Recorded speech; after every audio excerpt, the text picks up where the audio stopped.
One thing that is becoming more and more common amongst our black communities is families feuding and fighting over inheritances. What's most sad to witness about this is that it's something that could have been avoided. It could have been avoided, but just that people did not have the right information. And that is exactly where I come in. Hey loves, welcome back to my channel. Today I'm going to be speaking all things will. I'm going to be telling you guys about the importances of having a will and the requirements of having a valid will. And I'm going to be sharing some tips on how to draft a will.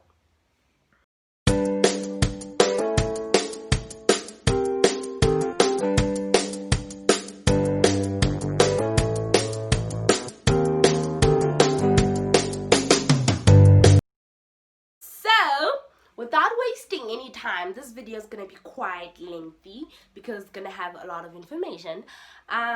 So let's get right into it, guys. So, when a person dies and they have a will, we call it testate succession. And when a person dies without a will, we call it intestate succession. I'm going to explain what is the difference between the two, and then we are going to get right into wills. So, testate succession, that is when a person dies when they have a will. What that simply means is that whatever it is that the person has listed in their will is what's going to be carried out. That is exactly what's going to happen with their estate. But when a person dies intestate, that means that the government will decide what happens to their estate. However, in law, what we say is when a person dies, they leave a will, regardless of whether they have one or not. Because when you have a will, your wishes in the will are going to be carried out. But if you don't have a will, then the will that is set by the government for people who don't have a will is what's going to be carried out.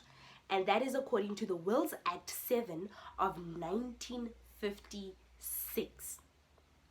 So in my next video, I'm going to be talking about how a person's estate gets administered in the unfortunate event of their death if they don't have a will.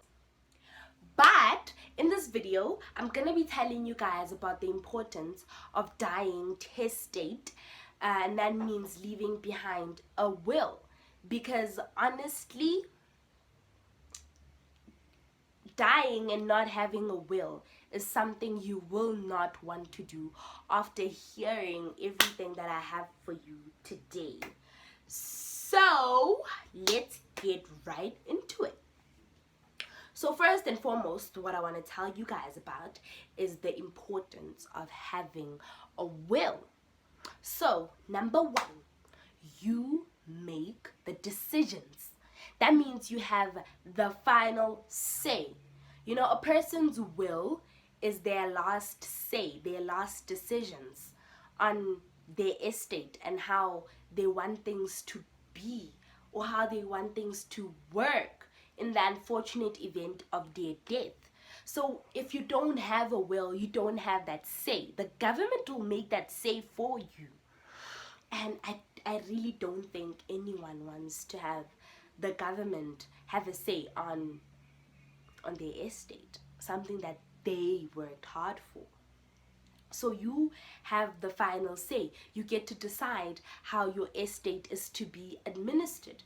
You get to decide who gets what, and you get to use your own standards of choosing people, be it who they are in your life, be it the roles that they played, be it whatever standards that you want to use, you get to use them, and nobody can tell you anything. You know, you get to have the final say. And you also find that most people are single parents. So if you are a single parent, a will also help you make decisions on who gets to look after your kids in the unfortunate event of your death. But this only applies to single parents, because with single parents, they have sole custody over their kids, and especially kids who are minors. So you get to decide who you want to look after your kids. And you also get to decide who will take care of winding up your estate. And we call such a person an executor. So what an executor does is they make sure that all your wishes in your will are fulfilled. So you choose your executor. But the tricky thing about choosing your executor is your executor can't be a beneficiary to your will. But we will get into that later on. Right now, I'm just telling you about the importances of having a will. And lastly, you can disinherit individuals. See, if the government makes your will for you, if you die intestate, that means that the government gets to choose who gets what and how much of it do they get.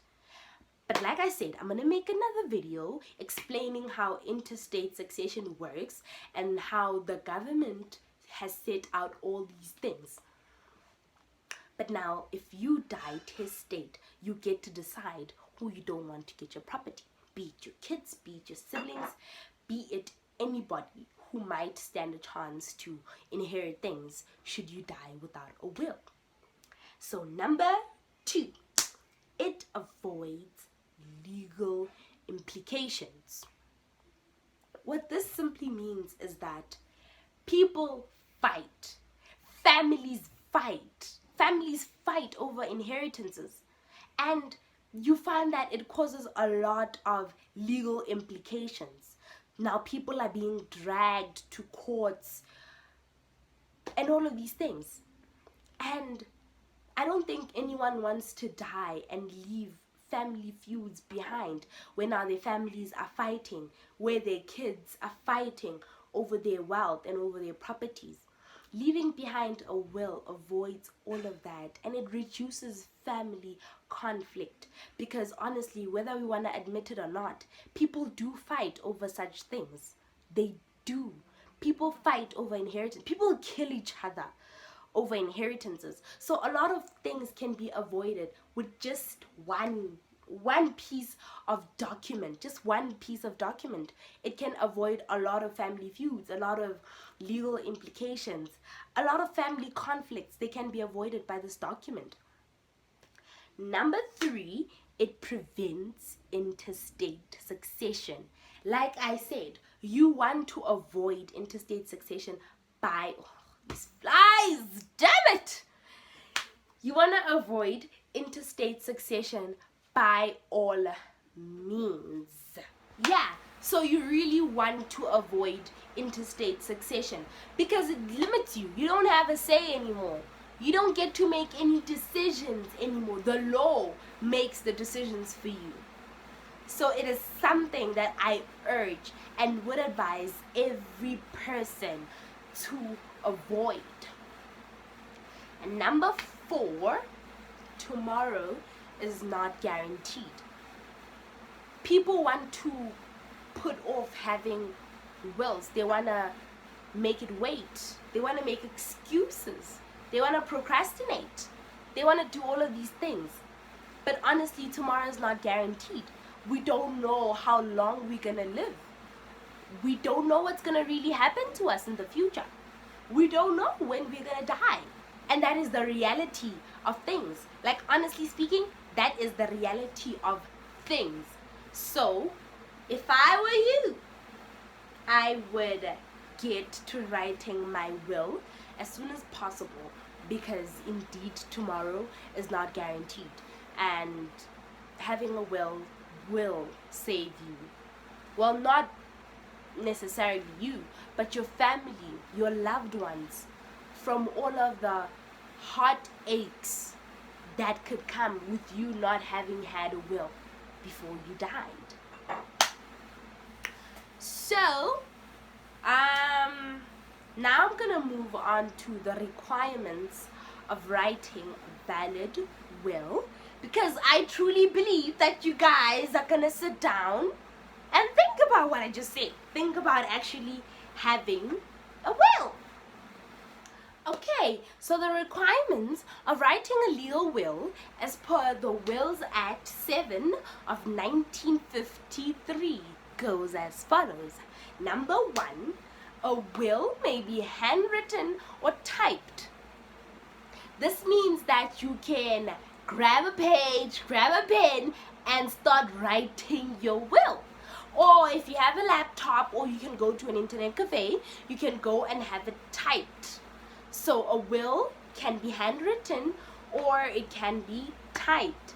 Number 2, the will maker must initial every page on their will. The will maker is also known as the testator. This is the person who writes the will, the person who owns the will, the person whose estate is being administered. This is the person in question. The person needs to initial each and every page of their will. This is if they have more than one page. But every page of the will must have the will maker's initials, and on the last page the will maker needs to have their signature. The will must be signed in the presence of 2 witnesses. And the 2 witnesses must also initial the last page of the will. They need to have their signatures as well. It needs to be 2 witnesses, guys. 2 witnesses. Number 3, you do not need a lawyer. You do not need a lawyer to write a valid will. You do not need a lawyer. You just need to know what makes a will valid. You know, what makes a will legally recognized.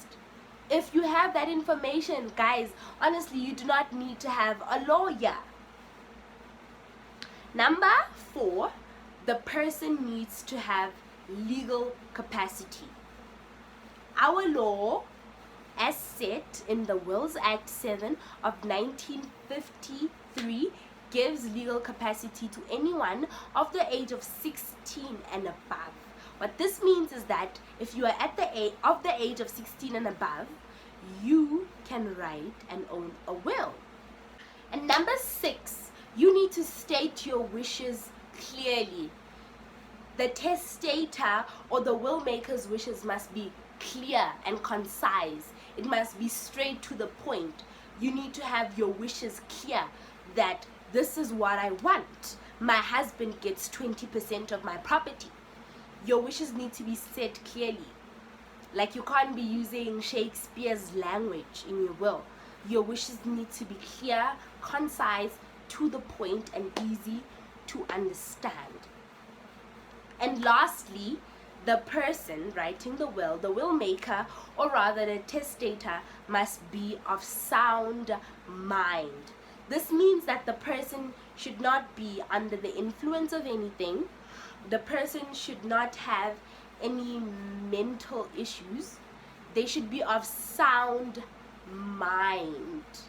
You know, somebody who can recognize and appreciate the implications of having a will. Somebody who understands what this actually means. You know, so the person must be of sound mind. And then lastly, I'm going to give you guys some tips, some extra information, things to add on your will, something that you guys might need to know. Number 1, your will should be dated. This is not a legal requirement, but is something that is highly recommended, because people forge wills out there. People forge wills. If we're being honest, people forge wills.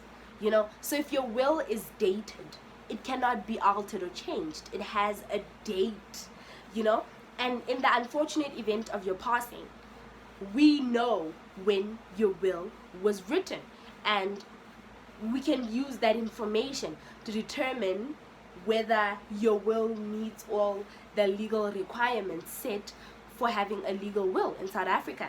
So you guys should date your wills. Number 2, this is something that you guys should know, that your witnesses cannot inherit.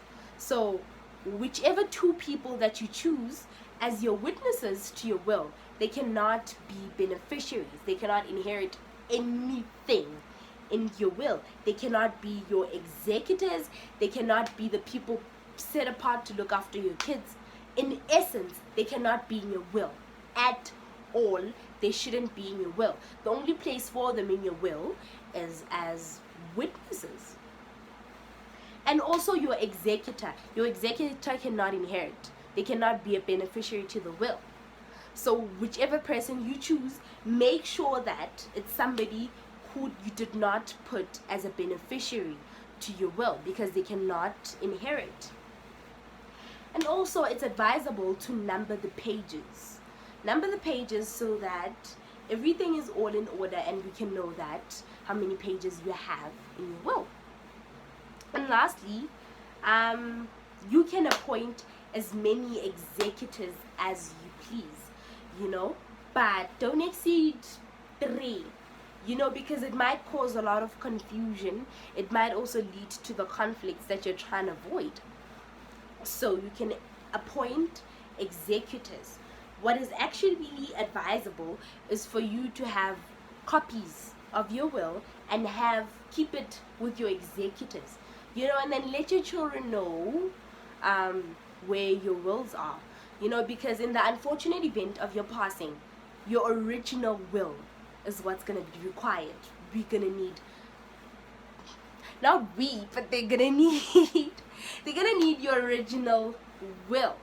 Okay, so you don't really need to spend a lot of money if you don't have any. You don't really need to stress yourself with finding a lawyer, with doing this and that to make sure that your will is valid or recognized or anything of that sort.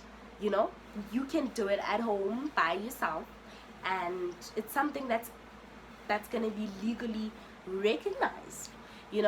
But of course there are people who can afford to do all of these things.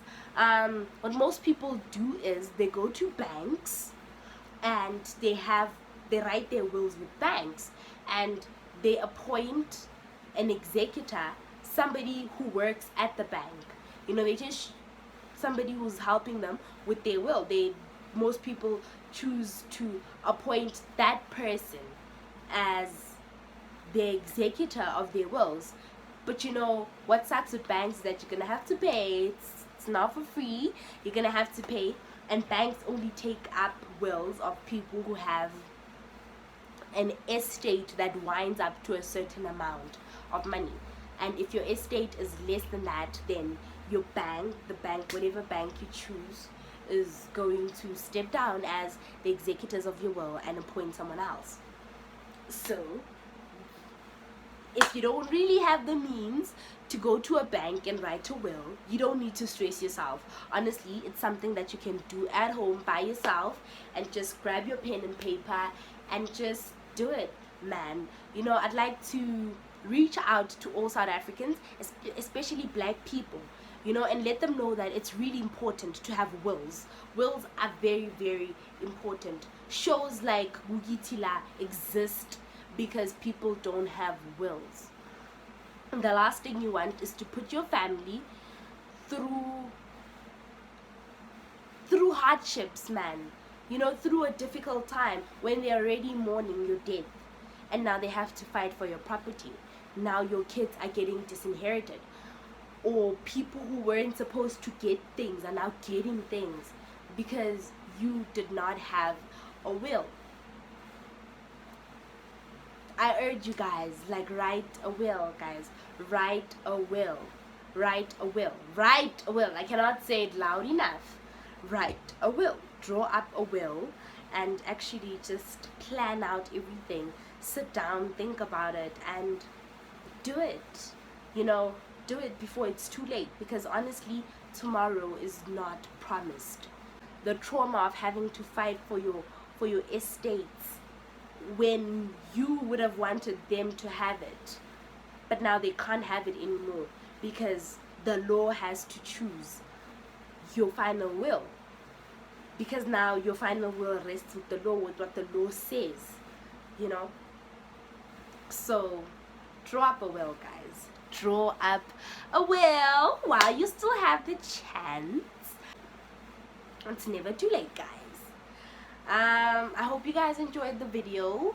Tell me what you think. Share your thoughts. Ask any questions. comment down below. Please subscribe to my channel. Subscribe, like the video, and most importantly, follow me on my social media platforms. I'm gonna insert it down below and on the screen. Yeah, guys, till next time. Bye.